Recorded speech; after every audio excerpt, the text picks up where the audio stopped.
Hi, everybody.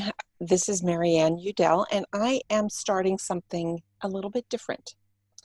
As you know, or maybe you don't know, but I want people to feel more comfortable talking about things that are seemingly uncomfortable, or that we as a society have not allowed ourselves to talk about that much when the major changes happen, and death is a big one. So today we're starting an interview on this in this group, and I thought it would be fun to do a co-interview. So with me today, I have Lynne-Anne McGrail. Hello, Lynne-Anne. So nice of you to Hi. be here.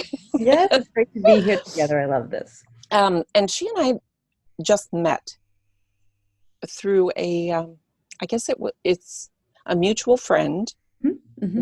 We attended a virtual happy hour. The best place to meet someone, I think. And Lynne-Anne and I have been talking, and I wanted to share with you. You just became certified as an end-of-life doula Yeah, a few months ago. a few months ago.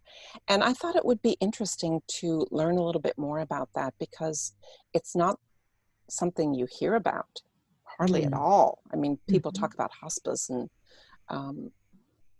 end of life is something that people just don't discuss. Yeah. Yeah. So I'm just going to kick it off and give you the opportunity, Lynne-Anne, to tell us a little bit about, first of all, just tell me about what you do, and what is an end-of-life doula. Mhm. Mhm. Well, thank you. Thank you for that question. The profession itself is very new. The concept of it is not, because people have been dying at home surrounded by their loved ones for the beginning of time. Mhm. And then the whole concept of how we think about death has changed from like a tribal mindset to a medical model. So when we think of death, we think Mm. of hospitals, we think of nursing homes, we think of dying alone and pain, and there's a lot of fear around it. And Mhm. so as an end of life doula, before I even get into that for a second, my reason for really doing this line of work started a long time ago. I may be doing it new as a profession, but when I was 18, I had my first loss. I lost my Mm. brother in a fire, Oh. and he was 13 at the time. Then right after that, my favorite grandpa died, and then my father passed away just recently with Alzheimer's, and then Mm. my best friend from lung cancer, and my niece. So I've had a lot of experience around death and end From of a life. young age, Yeah, too. yeah. So it feels like this has been like a culmination of my life experiences plus my training as a spiritual psychologist and life coaching and now an end of life doula, all coming together to be able to be with those and support those that are at the end of life, and both with the person who's been diagnosed with a terminal illness Mhm. and their loved ones, their caregivers. So I'm there as part of the support team and Mhm. providing compassion and kindness and education too when it's necessary, because of part of Right. training. I've been able to understand what might happen next physically to the body. And so when I can share information with the families and they get that knowledge, it doesn't make it easier, but knowledge is power. And Mhm. so it allows a little bit more comfort to come, a little bit more peace of mind to happen. So they know what's going on during the whole process. Now, Exactly. did you find that you were able to provide the compassion to those that were dying, even at a very young age, or is it because of that experience with your brother dying in the fire?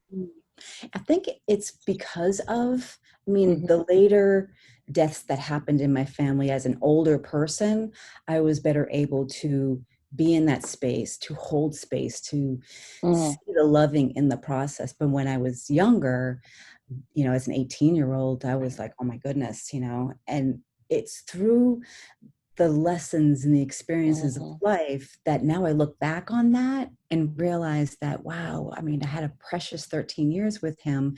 And at the same time, it's a gift and we don't really die. I mean, physically, we go Mm-hmm. off into the mortal core, but emotionally, spiritually, Mm-hmm. we are always here. And so he is always here along with all the other loved ones that have passed in my life. Yeah. Um, what what's the difference between an end of life doula and a hospice worker? Mm. You know. That's a great question. And I get that a lot because when you think of hospice, it's a nonprofit organization. For those that don't know what it is, they provide end of life care. They provide all the equipment that might be needed, Mm-hmm. medications to keep the person comfortable. They have social worker services, they have chaplain services. And what they do is go into homes, just like we do, go into homes and provide that kind of care for them. But what's happening now, when 80% of the people surveyed want to die at home, Mm-hmm. hospice is overwhelmed. They can't provide Oh. the time that is needed for the support that's wanted for these families and their loved ones. And so, Can I ask a quick question before you go on? Is yeah, if someone, say someone's in the hospital and the doctor recommends that they go home and be put on hospice, does that necessarily mean they're going to die? it does not. It Okay. does not. I mean, hospice will do an assessment, they'll do an evaluation to determine if they are terminally ill. And you cannot go on hospice unless you are terminally ill. So, meaning that you've been given a diagnosis that your treatments aren't working anymore. You've eliminated all possible ways of getting out of this illness. And now it's time to prepare for the time that you have left and hopefully make it quality time. But what I see often happens is a person will sign up with hospice and then they'll get that extra care that they need and they start to get better sometimes. They start to live a Mm. little bit longer. And so hospice is continuously evaluating the patient as time goes. You have to be 6 months or less diagnosed. And then at 6 months, they reevaluate. You're still here, you're still breathing, you're still having quality of life. And so you can extend it for another 6 months. And so as an end of life doula, because the need for hospice is so great, I fill in the gaps in services. Ah, So that's one of the differences is that they're limited with their time and an end of life doula has lots of time. We can be there for 1 hour or all day if needed. And we're there right through the transition phase. We're mm-hmm. there after the transition phase. We're helping out for funerals or memorials if they're needing it. And always keeping their best interest at heart, meeting them where they're at. And So so, it's the personal touch. absolutely, the personal and the I don't want to say professional because it's not professional. It's personal. It comes from my heart space. The work that Mm-hmm. I do, it's not about going in and fixing things and trying to make everybody feel better because Right. you It well, can't. it's there's something about knowing the reality that makes it a little bit easier to. So there's an ease. I mean, you can talk about it, so Mhm. you're not afraid to. Well, why is this happening? And it sounds like it's a compliment to hospice. It's an absolute compliment to hospice. And actually, we work hand in hand together with the patients I have now. We actually Mm-hmm. part of the team with hospice. And so I go into the families and they're showing some fear around giving the medication, for example. I don't want to Ah. give the morphine to my mom because what if I kill her? Like, what if I do it? Like, that's a big concern, a big fear. And so I say, let's bring the hospice nurse back and maybe we can get a little bit more education around the ways to do it so that you feel comfortable. And so just Um, kind of bridging the services together, being the eyes and ears for hospice so mhm. that when they're being inundated with work, I can say, hey, this patient, it's just become a priority right now. And so, And it's also the loved ones, or even the person who's dying. mhm, They're in a very emotional state, and there's a lot of brain fog that goes on. People don't think clearly. They're operating on such an emotional level. mhm, So to mhm. be able to ground them and bring in this is what's happening, Absolutely. and don't be afraid, Mm-hmm. and let's take the time to plan how this end is going to happen. Mm-hmm. Mm-hmm. Absolutely. you know um, Absolutely. so when somebody wants to hire you, Mm. how do you go about explaining exactly what it is you do? I think you pretty much have shared that, but That, yeah. in a nutshell, In a what nutshell. do you say to a potential client? Sure. I get referred either from hospice or from word of mouth. A lot of friends and family are referring me, Mm, and I assess where they're at. Like, what are their needs? Do they want someone to come in and hold bedside for them for 2 hours a day, so that that caregiver can uh, go out and get their batteries recharged, and then come back and I will have watched their loved one for them, mhm. or simply helping them with a legacy project, or Mm. creating things that, I'm working with a woman now who's actually writing her own eulogy. And Oh. it's such a beautiful process. And so I'm there to support the person when they find out diagnosis, and then how they handle diagnosis through this accepting stages of that, and then making Mhm. the adjustments. So we call that the stabilization phase. And then as we get closer to the end, closer to the transition phase, then I'm providing a lot more physical support. So I'm there, literally sometimes holding hands, Oh, yeah. sometimes just being there as a body, holding space with them. And for both the caregiver and the person who's passing, the Yes. caregivers have it's a hard job. I mean, oftentimes they're putting their whole life on hold to take care of this person. And there's a concept called compassion fatigue that can Oh, sometimes yeah. take place. No Yeah, kidding. you know, Yeah. for those that have had to take care of someone for a long time, and when that compassion fatigue starts to happen, a shift happens in their mind, like a little bit of resentment starts to get built and a little bit of uh, anger, and fear starts to show itself. So with my background in spiritual psychology and the coaching, I'm able to confront those fears mhm. and say, hey, what is it about this that's scaring you? And then we can get through that. And when we get through that fear, peace of mind can come, And comfort. maybe there's a conversation that has to happen, Absolutely. that there's unsaid things that need to be communicated, and you know uh, to find the peace Hmm. on Hmm. both sides. you know Exactly. uh, Exactly. well, do you do any sort of medical assistance? I I mean, do like, not.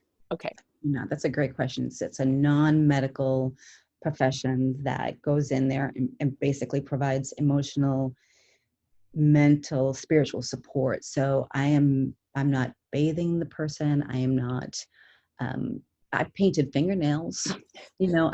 I've rubbed feet. I've Mhm. rubbed arms and shoulders, from stiffness. Sometimes there's some side Yeah. effects to their illness. But they have nursing staff most of the time. They have a caregiver that comes in that's trained specifically for that. uh, So I'm not doing anything on the medical side of it. okay. All Thank you right. for the All right. question. um, and I think that I'm just checking other questions. Mhm. um, so it's okay for somebody to leave the house with you there, you know Absolutely. yes, and then you've already indicated that you can help them plan their own eulogy, or write it, or you Beautiful. know It's beautiful. just When you work with someone who's at that space where they're through the shock phase, mhm. now they're in the stabilization phase. They know that they've got a few months to their lives. They're to get an end of life doula and hospice on board as soon as someone's diagnosed is so key, because then you can Right. really work on the preparedness part of it. The Mhm. most challenging thing I see with families are the ones that aren't prepared, and the ones that are trying to make these life changing decisions, Mm. literally life and death, at the 11th hour in the middle of a crisis. Right. And so And you're trying not thinking clearly. You're Exactly, exactly. So mhm. to get in there early, to prepare ahead of time, and being able to even introduce the concept of writing your own eulogy. When I even brought it up to her, she was like, she's a teacher. She just, "Wow, that is fabulous. I so want to do that." And so just being with her, I get so inspired by her and all the other patients that I'm working with. It's just, it's Yeah. not the weak at heart. Yes. And it takes a special person to be able to do it and to be able to replenish yourself Mm-hmm. Mm-hmm. and always come from a full cup whenever you are with someone. And what is it you think that keeps you going? Well, I think my concept around death is not based in fear, I think from Mm-hmm. my experience. And so I see death as just another transitioning into Mm-hmm. another place, if you will. And I believe in balance, especially for myself. So I do a lot of self care. I do a lot of nature bathing. I'm outside as much as possible. I have people like yourself who I can reach out to when I get maxed out because we do. Mm-hmm. We're human too, and it gets overwhelming sometimes. And so I'll be like, Marian, it's time for a session. Let's talk. Or to my husband, who I'm really close to, so he's like my go-to, and then you release it, and then you feel refreshed again, and then you go Right. back out there. So I think for me, it's the acknowledging it, knowing, okay, at the beginning of every day, I need to do this. At the end of every day, I need to do this. And I Absolutely. know that I will always be able to Yeah. be grounded. Yeah. Yeah. And Well, living right there at the marina, I'm sure helps a lot too. a little bit, a little bit. Well, this feels like a nice segue, as I'm working with people who, especially afterwards, their loved one has passed and now they're starting the grieving process. Hmm. And some, there's no one way to grieve. Right. And you, as a grief coach, Hmm. have an uncanny ability to be with someone in their grieving process. And so I'd like to shift the questioning on to you now. Are you ready for Okay. that? I think so. Yeah. Yes. Feels like a good fit. Yes. So Marian, tell me and our audience, a grief coach, what exactly is that, and how did you get involved with that? What made you first get curious about it? Well, I think I was unofficially doing it most of my adult life. When I was 24, my husband died in a car accident. So at that age, I became a widow. Mm, And dating myself, there was no internet, there was no, there really weren't any support groups mhm. for women my age. There were a lot, any widow support groups were my grandmother's age, Right. and they were few and far between. Um, I was training as an actress and did a lot of processing on my feelings through the acting training because you have to be in touch with it. So, That's right. and it wasn't until later in life that I realized that instinctively I understood how to speak to someone who was dealing with a death, who was Mm, dealing with a loss, who, because I'd gone through it, I knew what it felt like to be so lost and alone and mm, unsure of what to do. mhm. So I was doing it, and then I ended up getting remarried and had to get a job, and I knew there was something more. Mhm. So I got certified as a coach, Yes. and my focus has been change, major losses. So it can be death, it can be a divorce, it can be a breakup, it can be a job loss or move across the country, anything that is a major change in your life. So any kind of upheaval that creates that Hmm. feeling of uncomfortable, like it doesn't Right. feel, I mean, yeah, it can be the loss of a pet, grief. which is, you know, Absolutely. it's My God. all grief. And Yeah. people, or our our society, at least in America, we don't talk about it enough. Mhm. We Oh, no. don't. There's such a stigma. Mhm. If I don't, oh, if I don't talk about it, it won't happen to me. Mhm. That Mhm. people are afraid. I think Yeah. there's that fear factor comes into play. But Then there's also a stigma around, okay, it's been 6 months. I should be over it now. I should have my right, life together. So I would ask, like, right. what do you say to someone that asks you, like, when will I feel better? Am I abnormal for still grieving after a year? I mean, No, shouldn't I there's be over there's it by now? well, I have some good news and some bad news. Oh, go ahead. uh, Give me good news. the the good news is there's nothing wrong with you if you're still Mm, feeling it. The bad news is it really never stops. It mm, evolves. mhm, So there's getting in much the same way as people who are dying just get used to the reality of the situation. mhm, mhm. People who've experienced a death or something, a major life change, need to accept the reality of the situation. Right. There's nothing that can be done to undo what Mhm, has happened. mhm. People who get remarried after divorcing each other. How many times did Elizabeth Taylor and Richard Burton? I'm sorry, but there's you can't recreate, or you can't go back in time.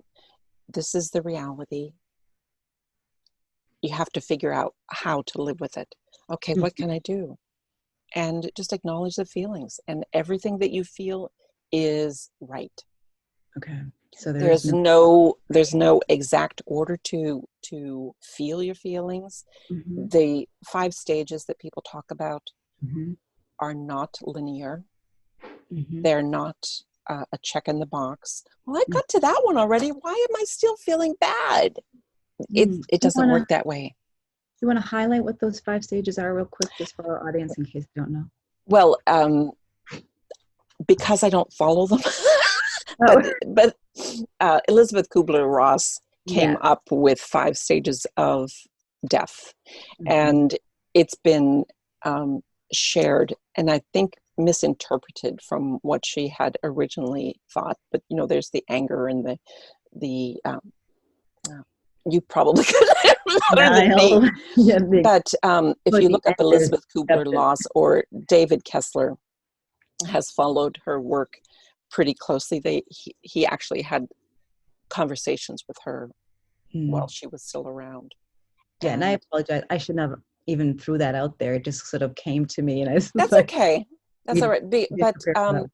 whatever you're feeling is totally normal. You're going to Mhm, be angry. You're going to be sad. You're going to be lost. You're going to be forgetful. You're going to be you'll go for a stretch where you're feeling good, and then you hear a song, or you mm, smell an aftershave or fresh cut grass, and then all of a sudden you think, oh, oh, and it just a wave you. hits you. Yeah, yeah. So I like to think of the initial grief like being hit by a tsunami.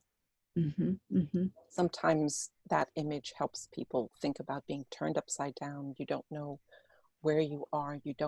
Yeah, You're just totally lost, and you have a hard time even catching your breath. yes, But then yeah. the storm subsides, Mhm. and you're able to get your feet on the ground. Yeah. The waves diminish, Mhm. and the sun comes out. Mm, But then wow, another storm might come up, right. and you get hit again. But okay, I'm not in the middle of it. I'm here, Mhm, and I know that I'll get through it. mhm. So it's a lot of it is letting people understand and know that there's nothing wrong. They're not broken.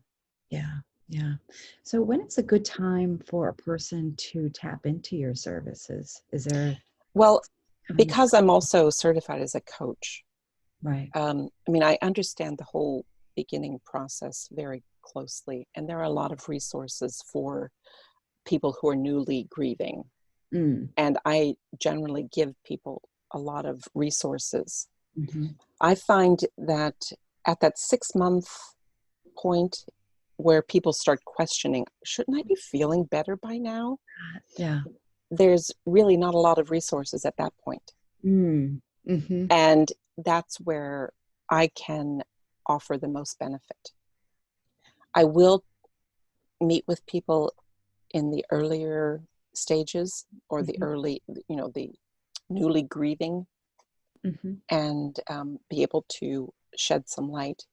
But the really 6 months and beyond, I've even had clients who have been dealing with a grief from more than 50 years ago, where they never got to grieve the death of their dad Oh, wow. when she was 13. And she found herself crying all the time. And she said, Mm-hmm. I think I need to work with you. And over the course of a year, we processed, Mm-hmm. she was told to be strong for her mom. Oh, wow.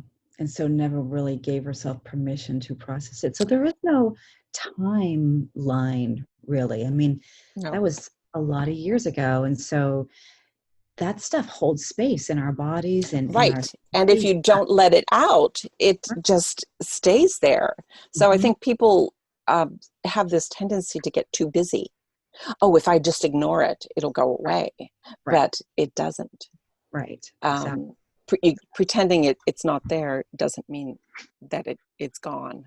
It'll No. live in your body. And that's why people end up dealing with addictions, Yes, they get sick. certain illnesses, depression. Your body stores that energy. Mm-hmm. Mm-hmm. And if you're not able to process it, and that's another reason why I'm so dedicated to having people feel a little bit feel more normal about talking about, we need to talk about this, that it's a major and now with everyone being disconnected, I think that there's a lot of emotions that get highlighted even more. And so if you're grieving that you can't see your coworkers, you're Mm-hmm. grieving that you can't even travel to see your mom. I mean, I So can't. My mom turned 90 this year, and I couldn't even go to have a celebration. isn't it an interesting time right now that we're in Yeah, that, we are without any choice right. confronted with all of these emotions that we all try to be brave and strong. Okay, we're going to do all of our work Mm-hmm, online now. But that grief, because it is a loss, that mm-hmm, physical connection, where does it go? It right. gets turned into anger or frustration, or it starts to, Mm-hmm, manifest in places that shouldn't be manifesting. And so, right. um, So I, there's a big global case of grief at the moment. So it does open up the opportunity to just talk about it. absolutely, absolutely. Yeah. And I like the question that you asked me, how do I take care of myself and what do I do Mm, with all that I am, confronted with or working with? I would ask you the same thing. Like how do you process all of this when you're working with clients? Because it's a lot. You're seeing a lot of grief, a lot of sadness, and it can be mm-hmm. heavy. It's a very heavy energy. Well, I think, first of all, I'm glad that I'm able to be present for people Hmm. Hmm. because I didn't feel there was really anyone there for me that understood. Hmm. So the fact that I can help them feel normal, help them feel acknowledged and understood without trying to fix anything, Right.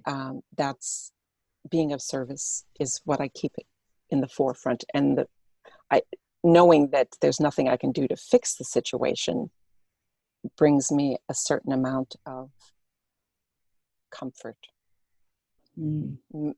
helping them to understand the reality of the situation in a loving way. Yeah, yeah, I But can. personally, I've, I walk every morning. I meditate. I do some reading and writing for myself, Mhm. and just speaking as much as possible. Yeah, I noticed you're, like you mentioned earlier, we're fairly new as far as meeting each other. And I signed on to your Facebook page, and every Friday you have like a Friday musings. Yeah, Friday Facebook Live. Yay! And that's how she says it. Friday 5th is love. Yay. And it makes me smile. It does. It makes me giggle. And then you just, you ask people questions. Where are you today? How are you feeling today? And, if any audience members are listening that are seeing this and you haven't tapped into her Friday Facebook Lives, you should. It's a great way to get a little tidbit of information. And it's also a good place to go and just get a grounding, to become like, Yeah, okay. well, I find that a lot of it really bothers me. I can't give people hugs right now. Mm, That's a big, no. I really connect to heart, Yeah. and being able to at least do a little bit of connecting on the social media platforms or virtual meetings, that helps.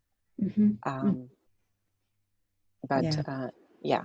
so just being able to share as much as possible, Yeah. that helps me. And it, as much as it helps other people, it also helps me, because everything that I share is related to something on a different level of what I might be going through.